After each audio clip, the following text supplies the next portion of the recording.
जय भीम साथियों, जय भारत, जय संविधान। जय भीम संसार यूट्यूब चैनल पर आज आप एक बहुत ही खास हस्ती से मुलाकात करने जा रहे हैं। परिचय दे रहा हूँ, ध्यान से सुनिएगा। बहिष्कृत वेलफेयर फाउंडेशन इंडिया अनुसूचित जाति, जनजाति, पिछड़ा वर्ग और अल्पसंख्यक वर्ग के विकास, उत्थान व उत्पीड़न में न्याय दिलाने हेतु कार्यरत इंजीनियर खेमचंद खोली जी शायद राजस्थान से पधारे, नेशनल चेयरमैन, भारत सरकार द्वारा मान्यता प्राप्त। तो बहुत ही अच्छा खासा परिचय आपको मिला है और बहुत ही खास हस्ती जिन्हें पैगाम के मंच पर और अन्य कई मंच पर आपने सुना है और बहुत ही जोशीला वक्तव्य रखते हैं आपके सामने आज। जी सर, आपका बहुत बहुत स्वागत। सर्वप्रथम आपका भी बहुत बहुत धन्यवाद कि आप सभी बहुजन के जो चैनल्स हैं, बहुजन की आवाज़ को जन जन तक और हर एक मोहल्ले, गली मोहल्ले, हर राज्य तक पहुंचाने में सफल रहे हैं।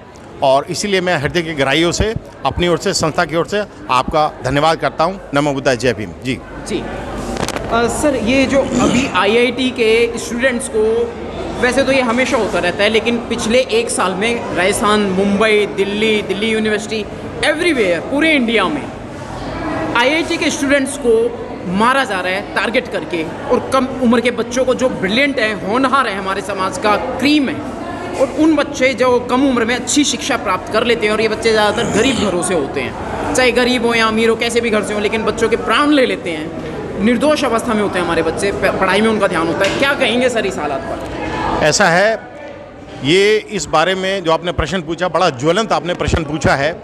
असल में अंग्रेज़ों ने जब इस देश के ऊपर राज किया था तो बड़े स्तब्ध रह गए थे। इस देश के अंदर जो व्यवस्था थी, जाति व्यवस्था जो थी, वैसी व्यवस्था पूरे संसार में किसी देश में नहीं थी।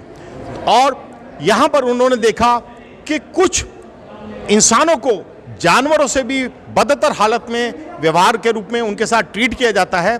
तो वो जो वायरस था, तब अंग्रेजों ने कहावत बनाई थी, touchability is a crime against human mankind. अस्पृश्यता जो है वो मानव जाति के खिलाफ एक अपराध है। तो वो जो अपराध का वायरस है, टचेबिलिटी का जो वायरस है, that virus is still alive. और वही एक वायरस है जो आजकल बीमार मानसिकता के शिकार हैं, जो अपने आप को ऊंचा कहते हैं। ऊंचा कोई नहीं होता है। आप भारत का संविधान देख लें, संविधान ने सबको बराबर किया है। आप भारत का कानून देख लें, कानून ने सबको बराबर माना है। आप कुदरत देख लें, कुदरत ने सबके खून का रंग लाल बना करके बता दिया कि सारे बराबर हैं। तो ये कौन लोग हैं जो अपने आप को ऊंचा बताते हैं, जो ये कहते हैं कि अमुक व्यक्ति जो है घोड़ी पर चढ़ कर नहीं निकल सकता है, और अमुक व्यक्ति उच्च शिक्षित नहीं हो सकता है, और अमुक व्यक्ति को अपने सर के ऊपर जूते रख करके निकलना पड़ेगा। ये वही बीमार मानसिकता वाले व्यक्ति हैं। ये व्यक्ति आज उच्च शिक्षित हैं, आज ये बड़े बड़े आसनों पर बैठे हैं, लेकिन जब गरीब का बच्चा, जब अनुसूचित जाति, जनजाति, पिछड़ा वर्ग का जो बच्चा है, अगर वो मेधावी छात्र बेचारा किन किन परिस्थितियों से संघर्ष करके ऊपर आता है, तो वही जो टचेबिलिटी का वायरस, ये जो छुआछूत का वायरस है, वो एकदम से अलाइव हो जाता है, एक्टिव हो जाता है। उसके नाना प्रकार के जो है उसको कष्ट दिए जाते हैं, और अंत में क्योंकि उसका बैकग्राउंड बेचारे का कमजोर होता है और वो कोई अपना भविष्य जो अंधकार में देखता है, तो वो सुसाइड कर लेते हैं या उनको मारा जाता है। बिल्कुल रोहित वेमुला वाला जो केस था वो सेम केस था। आप देखें कि उनको ऐसी परिस्थितियां बना दी जाती है, बेचारे वो आगे जा नहीं पाते। तो यही तो है जो राइट टू इक्वालिटी जो है, जो हमारे बराबर का अधिकार है, उसको छीना जा रहा है। जी। संविधान के रहते और वर्तमान समय, क्योंकि बहुत हम टाइम में बहुत आगे आ गए हैं, लेकिन आज भी हम पिछड़ेपन की बात करते हैं, जातिवाद के विषयों से प्रताड़ित हैं। तो संविधान के रहते पुलिस प्रशासन की क्या जिम्मेदारी रह जाती है और वो अपनी जिम्मेदारी क्यों नहीं निभाते? देखिए, पुलिस प्रशासन की डबल ड्यूटी है। पुलिस प्रशासन को लॉ एंड ऑर्डर मेंटेन करना होता है। पुलिस को शांति व्यवस्था बनानी पड़ती है कि जिससे कि कोई भी झगड़ा फसाद ना हो, कोई भी धर्म के नाम पर, कोई भी जाति के नाम पर कोई झगड़ा ना हो। लेकिन यहाँ पुलिस मूक दर्शक बनी रहती है। जब अनुसूचित जाति के व्यक्ति के ऊपर अत्याचार होता है, तब उधर पुलिस उपस्थित रहती है। लेकिन विडम्बना देखिए कि पुलिस जो उस वक्त कुछ बोलती नहीं है, तो पुलिस का उनका मुख्य समर्थन रहता है। और पुलिस को किसका समर्थन रहता है? शासन प्रशासन को समर्थन रहता है, शासन प्रशासन को सरकार का समर्थन रहता है। तो हम इसका खंडन करते हैं। बिल्कुल मनोवादी है। अब आप एक बात देखिए ना कि अभी जो है इसका नई उसका उद्घाटन हुआ था संसद का, उसमें जो है हमारी राष्ट्रपति महोदया हैं जो पिछड़ा वर्ग से आती हैं, जो आदिवासी वर्ग से आती हैं, उनको नहीं बुलाया गया है। तो ये अभी जो महिला जो आरक्षण कानून है उसके अंदर भी उनका कोई हम रोल नहीं देख पा रहे।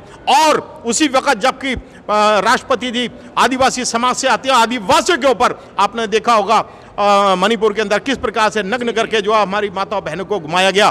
तो हम निर्मम हत्या की जा रही है, बलात्कार किए जा रहे हैं, मर्डर किए जा रहे हैं। तो हम आपके चैनल के माध्यम से सरकार को ये बोलना चाहते हैं, सरकार जो अपनी नींद से जागी, सरकार सबको बराबर जो निगाह से देखे, सबको आगे बढ़ने का अवसर प्राप्त हो, शिक्षा के अंदर, रोजगार के अंदर, राजनीति के अंदर सबको समान अधिकार हो, जो कि अभी तक सरकार चेत नहीं रही है, सरकार सो रही है। लेकिन आज हमारा बहुजन जाग गया है और बहुजन छोटे बड़े कार्यक्रम लगातार कर रहा है।